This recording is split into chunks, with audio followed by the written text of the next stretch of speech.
তোমাকে ভালোবেসে আমি বেহায়া হয়েছি, নির্লজ্জ হয়েছি। এত খারাপ হয়েও যাকে চেয়েছি, আফসোস আমি তাকেই হারিয়েছি। আমি জানি না পূর্ণতার হাসি দেখতে কেমন।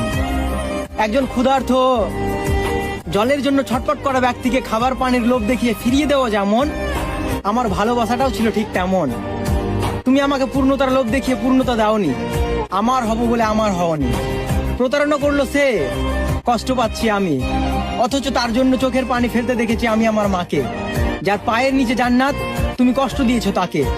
তোমাকে কখনোই মাফ করব না। আমার প্রতি ফোঁটা চোখের পানি অভিশাপ হয়ে লাগুক তোমার স্বামীর বিজড়তে। তোমার তলফেট থেকে জন্ম নেওয়া সন্তানটি কখনোই সুখী হতে পারবে না। প্রেমিকা হয়তো বুঝলে না, মা হয়ে সন্তানের কষ্ট থেকে বুঝবে তুমি। তোমার জন্য কতটা কষ্ট পেয়েছি আমি।